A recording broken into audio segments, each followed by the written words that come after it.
Hello and welcome to PA Car Shows, a show all about the car show scene right here in the great state of Pennsylvania. We'll be back to tell you all about it right after this.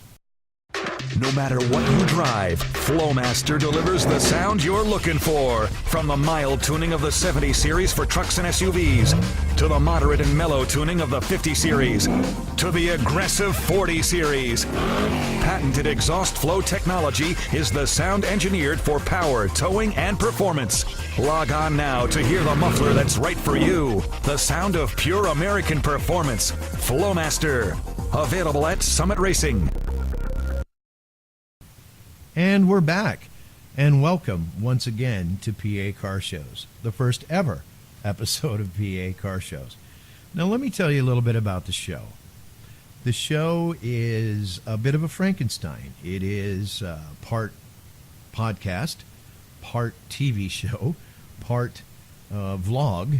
As I said, it is a Frankenstein, and it is not professionally produced or professionally edited. This is just a dinky little show to tell people here in Pennsylvania all about the Pennsylvania car culture. Now, most of us know and understand that the car hobby as we know it and the car culture on the whole was created in California. And California has an amazing car culture. It's really second to none. But what most people living here in Pennsylvania don't understand, that there are an amazing amount of fantastic cars here in Pennsylvania, and great car shows and great individuals at these car shows. And, you know, these kinds of things people don't get to see every day, and we get to see it every day, and our intention is to share it and all of our experiences with you. It'll also be a show about, we'll have segments on car show news, car care tips. We'll have pictures of car shows, and like I said before, interviews with local car show personality. And again, all this is designed to give you the opportunity to know and understand and listen to the stories and see the sights that we get to see all the time at car shows around Pennsylvania, everywhere. So hopefully you enjoy the format. Hopefully you enjoy what you get to see. And we'll be back to start the show right after this.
Thanks to your generosity, Marines have delivered Christmas to children in need since 1947.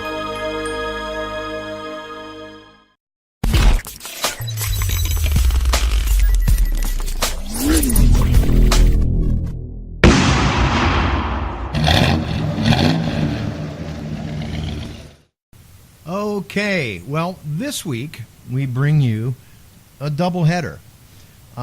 The first show is from was held at Horsepower Harley Davidson, and it wasn't all bikes, although there's a huge, as you can imagine, contingent of bikes there. Some amazing, beautiful motorcycles there, but also a lot of cars.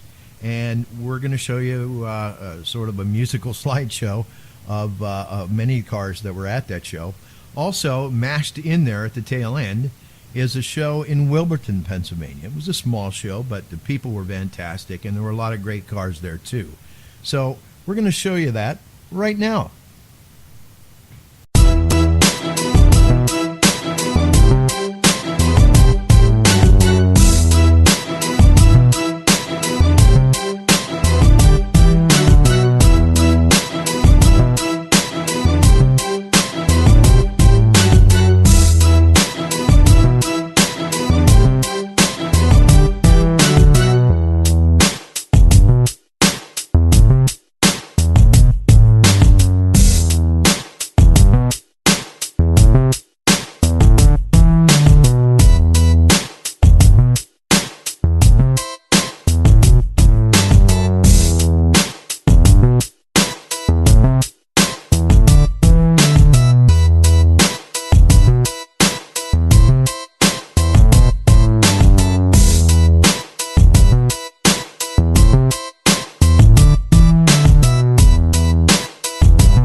Never been seen before.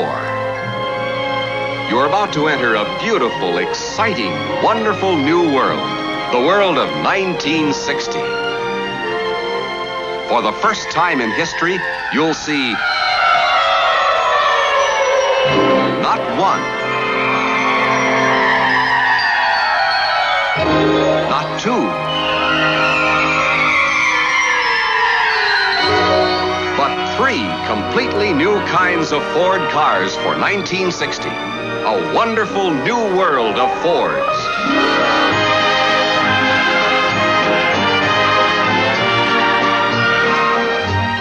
First, representing the 1960 Fords, the finest Fords of a lifetime, the magnificent new Galaxy. Live a wondrous new life in the Fords of a lifetime, the finest new Fords of a lifetime, in a beautiful, wonderful new world of Fords. Beautiful from any point of view, worth more from every point of value. The 1960 Fords open up a whole wonderful new world of styling, elegance, and built for people comfort. And now, the world's most wanted car. Thunderbird, the finest of fine cars, the last word in Wish It Were Mine cars, the dream car of the wonderful new world of Fords. The 1960 Thunderbird. Finally, the car everyone's been waiting to see. The new size Ford, the Falcon. The Falcon, the new size Ford Falcon, you'll find that the new size Ford Falcon's the easiest car in the wide world to own. Here's full comfort for 6 adults in a car that'll give you up to 30 miles a gallon.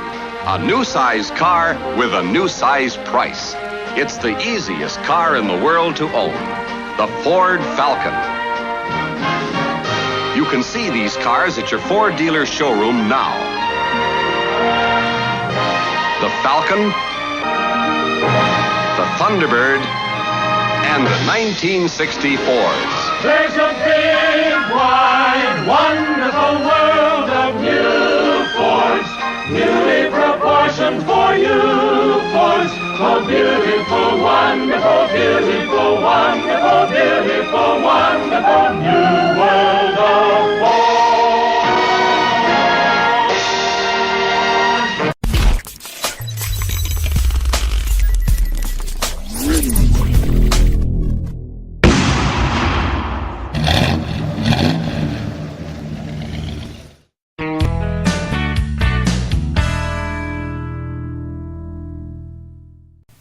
And we're back. Now, wasn't that look of all those old Fords just amazing? I was so happy to be able to find that clip and bring it to you. It's fantastic. I love it. I absolutely love it. So we are on to the car care tip of the day section, if you will. And what I'd like to talk about today is tire shine. There are a myriad of varieties of tire shine and many, many, many makers of tire shine. And I wanted to kind of boil it down a little bit to you, and maybe you'll gain a little bit of insight of the good and the bad and the ugly of tire shine. And you know, I don't intend to impose my view on anyone else or say that there's only one way to go. There's multiple ways. I'll give you an example. Some friends of mine use completely different car care products than I do, yet their cars look fantastic all the time. I'm just going to tell you that, or I'm going to share with you my views on tire shine and what I feel is or are better products out there. So let's start with the two different types. Now, you'll see a lot of variants of these types, but they all boil down to two types. One is a water-based type of tire shine, and the second one is a solvent-based. Now, let's talk about the solvent-based first. Solvent-based tire shine is exactly that. It is based on solvent. It can have silicone in it. It can have even carnauba in the tire shine. There is a company out west that makes a product like that. But let me tell you a little bit about solvent and how it acts on tires. It's been proven that solvent-based tire dressings do two things. They shine immensely because they're usually very highly infused with silicone. Now, you can tell if it's solvent-based not just by looking at the label on the can, although that helps. Usually the clear varieties, the stuff that you can see through, is heavily laden with silicone, which isn't bad, but there's a lot of silicone, and it is solvent-based. So it provides a great amount of shine, but it does brown tires. I don't care what anybody says. It does, and not because of what some people think. And I'll explain that in a little bit. They brown in the sense that if you leave the substance on there for any length of time, solvent-based dressings attract and pick up and lock in dirt and road grime. And that's what makes your tires sort of turn brown after a while if you don't maintain them a lot. Now, you can use solvent-based tire shines if you clean them in between applications all the time. I mean, strip them down with a good quality tire cleaner before you go putting on the second layer of solvent-based tire shine, because all you're doing is just putting more crap and trapping the dirt left over from the old application. So that isn't a very good practice at all. And the other thing that solvent-based tire shines do for you, well, simply put, it slings all over your car. If you've got a car such as a late model Camaro or something like that, where your tires are pretty well recessed into the fender wells, you're not really worried too much about it slinging. But if you've got an open tire, like I have a tricked out Jeep Cherokee, and it's lifted and the tires are totally exposed, and I got to spray the treads and everything in the tire, and if I use a solvent-based dressing, it just flies all over the car. So that is why I choose to use a water-based dressing. Now, why water-based? Well, most of them, not all, but most of them don't sling. They're applied. They're applied evenly. They're either a milky white or sort of a light blue substance, and they're usually made up of a water base and silicone as well. Now, my particular favorite is Surf City Garage's Beyond Black, and that's because it blackens the tire, it goes on evenly and stays evenly looking, it remains black, and like I said, it darkens the tire and does not, I repeat, does not sling, no matter how much you put on. And believe me, I will empty a 22-ounce bottle on 4 tires at every car show. I do it religiously. And the stuff sets up, dries, and does not sling. It's amazing stuff.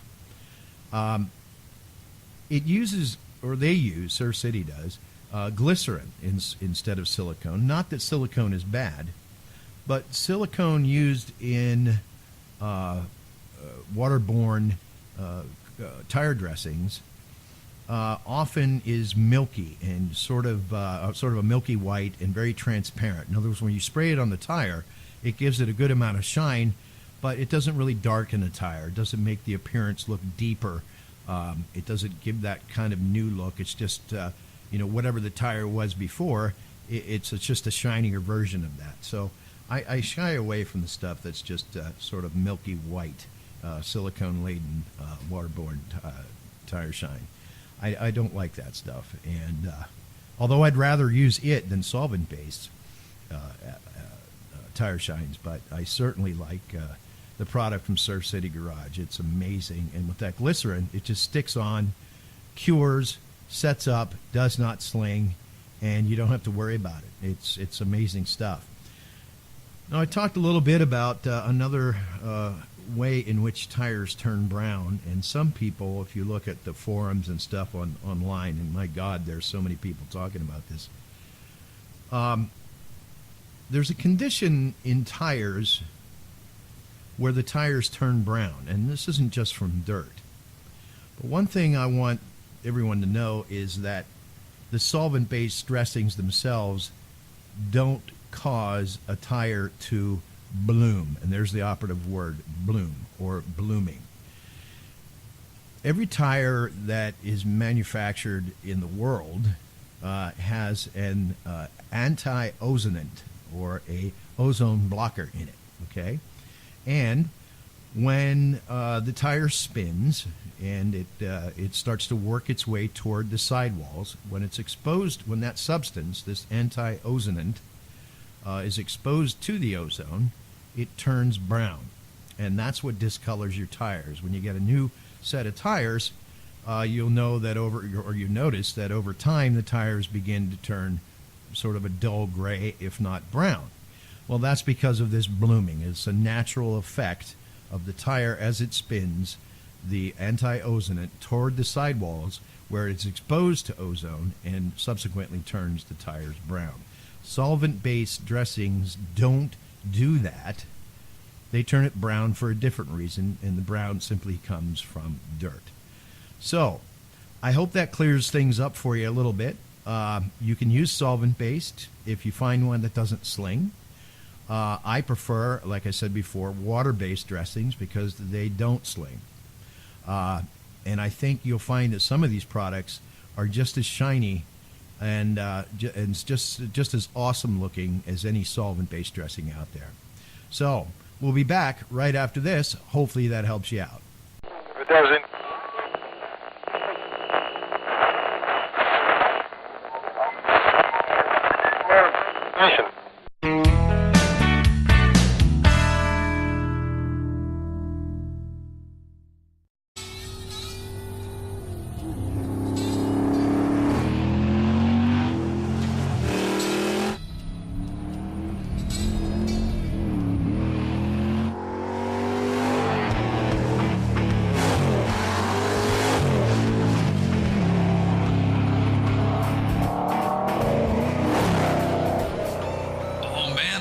That sound. Flowmaster Super 40 Mufflers, the sound of great American performance.